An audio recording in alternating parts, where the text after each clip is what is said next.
It wasn't pretty, but we have to talk about the VFL, Collingwood getting smashed by Footscray by over 70 points.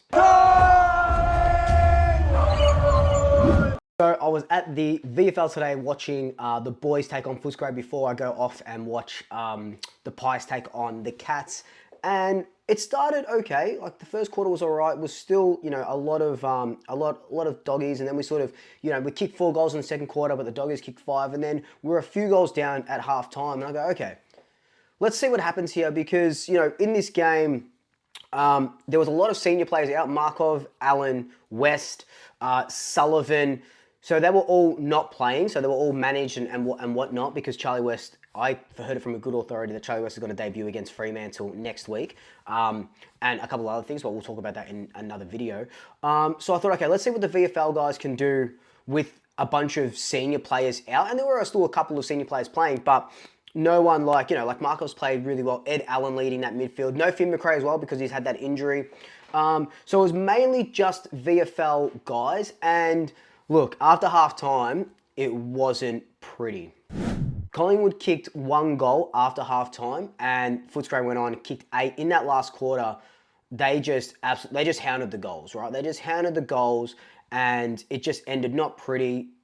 70 points is probably deserving with the way that we played, but credit to Footscray. They played absolutely fantastic, mopping up all of our fumbles and crappy kicks and all this sort of stuff. Then you look at what their AFL, what the Bulldogs did today against Port Adelaide. They won by 90 points. So you can see that when you've got a team like that, your AFL team doing that well and your VFL team doing that well as well, it is dangerous, and we just didn't have that today because of the senior players missing. And we saw this a lot last year where some of those VFL listed players were playing in the senior side and the AFL side, and then our VFL team were struggling.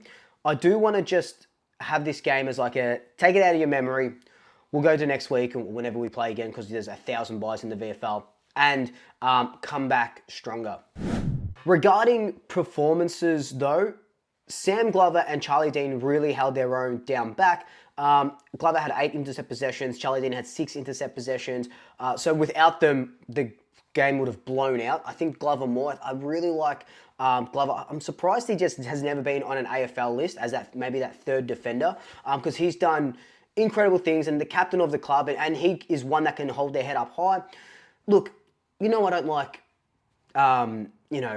ragging on players or anything like that. I think just the whole team, their whole performance was really, really down. It just wasn't a Collingwood performance, especially from the AFL listed players. Iluru Smith kicked a really nice goal from 50 metres out, the halftime siren. One guy though, TJ, can definitely hold his head up high. He was just everywhere. He's taking intercept marks, he's running, he's creating. And again, the only thing about it is just his disposal efficiency by foot, by hand, incredible. I think he went at about 70% disposal efficiency.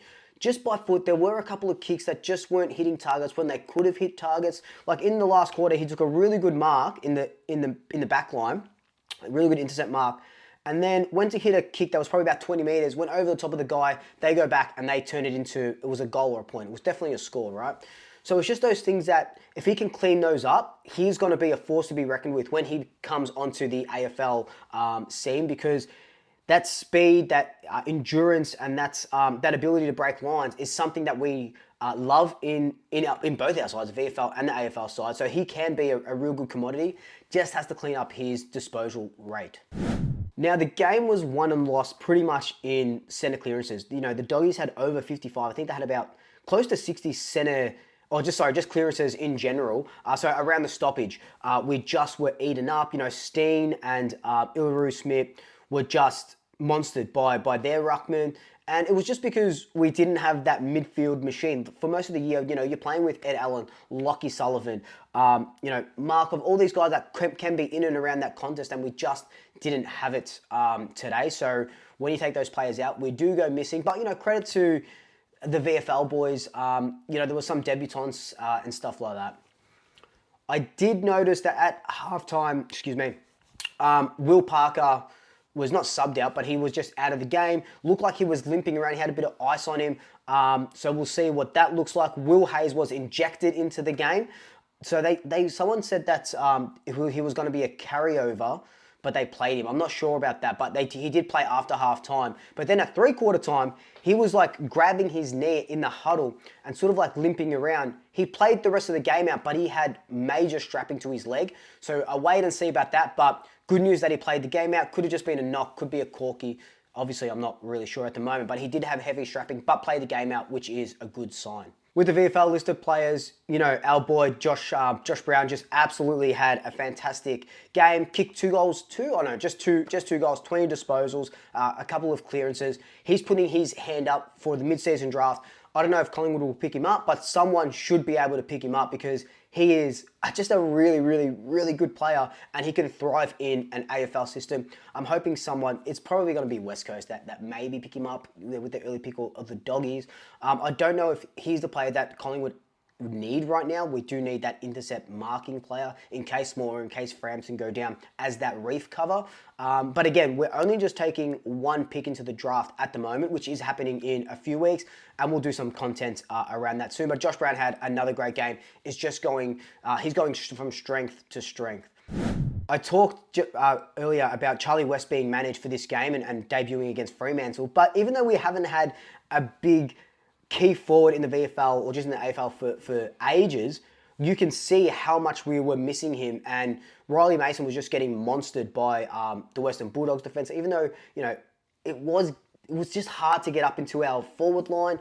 So there are things that we can work on. And, you know, what else can you say? A 70-point smashing, but mostly a VFL team. So you can kind of understand it. But look, the one bright light was TJ. I thought he played, you know, well enough. Charlie Dean as well. There were some moments with Charlie Dean where he was just getting himself tied up in knots with positioning, gave away a couple of free kicks, did some really nice things, but I don't know if it's confidence or something, he just needs to use his body a bit more because he's got really good ability and a really good marking, you know, capacity, but he just wasn't using that to his advantage. And he was getting not only out-muscled, but he was a couple of steps off the mark and his man was just leading up, so he was just a little bit slow today, but he did, for the most part, he did hold his own. There's just a couple of things that can be tweaked. But just a quick VFL review before the big AFL game tonight. Let me know your thoughts down below. Were you there? What did you think? Until then, like, comment, subscribe, tell your family, tell your friends, tell your pets, and until next time, double shackers. I'll swoop you later.